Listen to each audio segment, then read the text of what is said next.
Hi all, welcome to Learn Code Repeat. So today we'll be looking at day 29 of the September Lead Code Challenge. The name of the problem is word break. This is a common problem which has been asked by most of the product companies. So let's look into the problem. So the problem states that given a non-empty string S and a dictionary word containing a list of non-empty words, determine if S can be segmented into a space separated sequence of one or more dictionary words. The same word in the dictionary may be used multiple times in the segmentation, and you may assume the dictionary does not contain duplicate words. So the example is given here as lead code, and the dictionary is having lead and code as two words. So since the word lead code can be separated as lead and code, and both the words are present in the dictionary, so you have to return the output as true. Okay, so let's analyze this example and see how we can build the logic. So here, right, the word dictionary contains lead and code as two words, right, and the input string is lead code. So here, right, the brute force approach that we can think of is go through each and every character of the string and check whether the rest of the characters are present in the dictionary. So basically, let's say if I'm going through each and every character, right, so this is how the string will be built, right. So if I'm going through only first character, right, I'll check if only my L is present in the dictionary, right. Then considering that if my string is consisting of only two characters, right, so if L and E is present in my dictionary, then if my string is consisting of only three characters, right, in that case I'll check whether if it is L comma EE, okay, or if it is LE comma E, whether these two strings are present in my dictionary, right. Then for lead, right, I'll check whether L comma EET, okay, I can form this, or I can form LE comma ET, or I can form and here it will be LEE also is a correct word, right. So the whole string is also a valid word, right. Similarly here LEET, and then it will be LEENT, and at the end it will be LEET. Okay, so if you see, what we are trying to do here is we are trying to divide this whole problem of string into a sub problem, where we are saying that if my string was only one length, or if my string was only two length character, if my string was only three length character, then would that be a valid string in my dictionary? Okay, and can we segment the string into two strings or three strings such that it is present in the dictionary, right. So here also I can have L comma E, that is one string, and then again ET is again one more. This is also a valid combination. So it's not just a pair of two string, it can be multiple strings. So if my dictionary would have contained L and E and ET, then this would have been a proper segmented word, right. So at each point I need to check whether L is present, then check for EET. Okay, I need to break this into EET such that I need to consider the string is only EET. Then I will check for E and ET, or E and T. I will have to check that way, right. So if you see the pattern, what I am trying to do here is I am trying to divide the problem into sub problem and try to solve only for that particular sub problem. So when I am at here, right, when it is lead, right, I have divided this into L, E, E, T. So first I will be solving only for this particular L, then I will be solving for L and E, then I will be solving for LEE, then the whole LET. Okay, now observe here that if I am solving for only L, after that when I come to LE, right, I don't need to again solve for L again, because this L was already taken care earlier in my previous step. So I can just check the value of this particular step, whether this was a valid string in the dictionary or not, and I can take that value here. If it was not valid string, then I don't need to consider L comma E, right. If L was not a valid string, I can directly jump to the next particular segmentation, right. Similarly for LE, if it is LE and ET that we are comparing, right, if LE itself was not previously a valid string, I don't need to again compare it.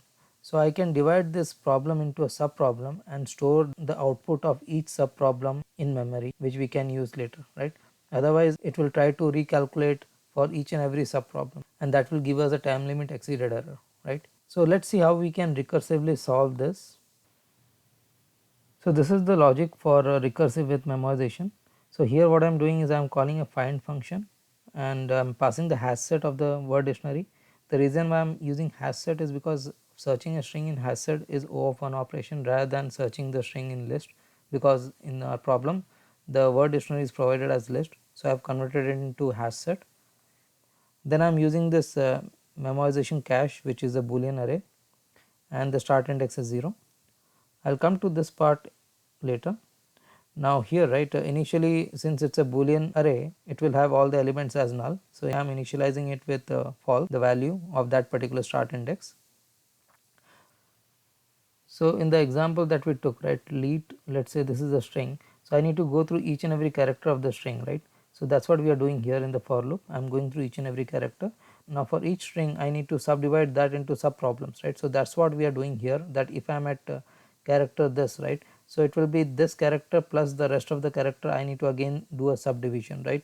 So that is what we do here, that if that character is present in my word dictionary, if that is the case, and then I am again doing a recursive call here for the rest of the character. Okay. So the start of this will be end, right, and end is here whatever is my current start index plus 1. Okay. So I will go through each and every string that way and do a recursive call and check whether I can subdivide this further. So it will come here again and then it will do a recursive call for this, then it will come here again and it will do a recursive call for this. So the recursive call will only happen if my previous entry, that means if L, or here in this case if E, only that particular string, right, is present in my word dictionary. Okay, only then do a recursive call, and if find also returns a true, then store that in the memo. Okay, why I am storing this in the memo? So let us see what will happen if the recursive call happens again, right. Let us say this is not equal to length, so we are not going here. So initially, right, when I come here, right, when start index is 0, right, 0, when the start index was 0, it, the for loop starts with 0 plus 1, right, start index plus 1, and it will call this recursively for find, right. So for 0 it will call again for 1, then again inside this it will be 1 plus 1 is 2, so 1 will again call 2, and similarly 2 will again call 3, and then once it goes back to this particular calling function after 0, so end started with 0 plus 1, now end will increment, so n will be now 2. So for 0 it started with 1, now it will be 2. Okay. Now since it is again starting with 2, if you see in the previous call, right, in the call stack trace we already calculated for 2, right. So do we need to again calculate for 2? No, right. We could have stored this output of 2 in a cache, and then when it again call with start of index as 2, we can return that value, right. So that is what we are doing here, we are storing the output of whether this was true or false in our cache here, and when it comes back to that particular start index, the first thing that we check here is if that start index is not equal to null, because initially it will be null, right, it will be true or false only when it was evaluated, right. So if that is not the case, then memo of start index will not be initialized, right. So it won't enter this particular condition. So if it's entering this particular condition, that means it was evaluated earlier and we don't need to do this whole thing again, right. This makes a huge impact in terms of performance, so that's why we are using memoization here. Okay. Now here if you see, we are calling this find function, and within find we are having one for loop, and again we are doing recursive calls. So the in total complexity in terms of time will be O of n square. Okay. Now if we would have used the list instead of hash set, then to check within list we would call contains, and that would again take another O of k, right, where k is the length of the word list. So it will be n square k times. So in order to avoid that, we are using a hash set here, which is the additional space. So O of k is the additional space that we are using, but that would give improvement in the time complexity. So the time complexity is now O of n square. Okay. Let us take one more approach where instead of using recursion we can use a normal for loop. So I have written down the code here on LeetCode. So what I have done is again I have converted the list into a hash set. I have declared a boolean dp array. So since it is a boolean primitive array, By default the values will be false within the DP array, and I have taken it as a s dot length plus 1, which is the string length plus 1. Initially DP of 0 will be true. The reason it will be true is because for empty string, right, empty string can be segmented, right, so we are assigning it true. So what DP array will store is whether at that index whether the string can be segmented, right. So if my string length is 0, so for 0 length string can it be segmented, okay. So I will go through the for loop, and I am starting from I equal to 1, I is less than equal to s dot length I plus plus, and so this to for loop is similar to the recursion we were doing earlier. So we were having lead, right, so I have to go through the whole string 1, and within that I have to subdivide that problem statement into sub problem.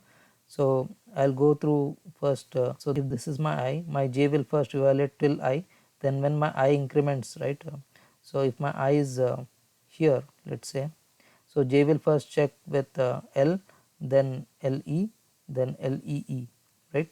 So it will check for all the combinations starting from 0 till I, whether that particular word is present in the dictionary, okay. So that is what we are doing here. J is starting from 0, j is less than I, okay, and DP of j. Now I will come to this part later. So first we are checking DP of j, and then we are checking whether the rest of the part, that is j to I. So if my j is 0 and I is currently at this particular index, so till this, right, 0 to end is present or not. If my j is 1, so from 1 till end is present or not in the word dictionary, right, we are checking that here. Now what DP of j is doing is, if I am checking the later part, right, whether the prefix part, whether that is present or not, or whether that was evaluated or not, that is what DP of j is doing. So the way we did earlier, where we were storing the answer in the memo array, right, similarly here we are storing in our DP array, right. So when j is 0, DP of j will be true, and it will check for 0 till I, right, and I starts with 1, right. So 0 comma 1 in Java, 1 is excluded, right, it is not included in the range. So it will check with substring 0 comma 0, right. So it will only check for L, the first character, whether that is present or not. Then when I becomes 2, it checks for the next character L comma E, right. But at this point I have already evaluated whether this is present or not, right. So DP of I will be false for this particular case, right. So if this is false, then I do not need to check for the rest of the thing, right. Let us say if the word is lead code, right, if this is the complete word, DP starts with 0 is the empty, okay, and then 1 2 3 4 5 6 7 8, right. This is what our DP. So DP of 0 is true because empty string can be segmented. Now DP of 1 is not present, so this will be false, this will be false, provided my dictionary is having lead and code, right. These are the two words, right. So this will be false for till lead, right. Lead will give me true because till this point I can find a word, so this is a valid word, and then this will give me false, okay. So I am checking LEETC, again this will give me false, this will give me false. At this point, right, it will give me true. Why it will give me true? Because when my I is here, right, at 8, right, if you see here I am doing less than or equal to s dot length because I need to go till this point, and also my substring, right, the end value is exclusive, right. So if I say 8, right, in terms of 0th index it will try to do 0 to 7, right, which is what we want, right. Okay, so when my I is at this position 8, at that time the inner loop, that is the j loop, right, it will check for each and every combination. It will check whether DP of 0 was true. Yes, DP of 0 was true. So it will first check for the whole substring, that is the whole lead code, whether lead code is present as a word. It is not present as a word, right. Then it will check for DP of 1, 1 was false, so it won't go into this condition at all, till it will check for DP of 4. Now DP of 4 was true. Now since 4 was true, it will try for 4 to I, right, j to I. So j was 4, so in terms of 0 index it will be 4 comma I is 8, so 4 comma 8, right, that will give me code as the substring. So it is, if you see here, it's not again evaluating for lead, because that value it's coming from the DP array. Okay, it is only evaluating for code, whether code is present in the set or not. Now since that is present, it will do dp of I equal to true, and it will break from this inner loop. Now once it breaks from the inner loop, the outer loop does not have any more elements, so it will return at the end dp of s dot length. So at the end, whatever is the result, we can return that. Okay, so this is how we can do using two for loops and dp of array. As you can see, it's a two for loop for the same s dot length. So the time complexity is O of n square. As you can see, we are using two for loops, so it will be O of n square, where n is the length of the string. The space complexity is we are using additional dp array, so O of n, where n is the length of the string. Let me write down here, time is n square, O of n square, and space equal to O of n, n is the length of the string, plus let us call it as m, m is the size of the word dictionary. Okay, that is my space complexity, because I am using set here. Again, if I do not use set, if I directly use list here, so instead of set dot contains, it will be list dot contains, and that would be additional O of m. So it will be n into m. The time complexity will be n square m in that case. So by using set, we are reducing the time complexity here. Okay, so let us run this code.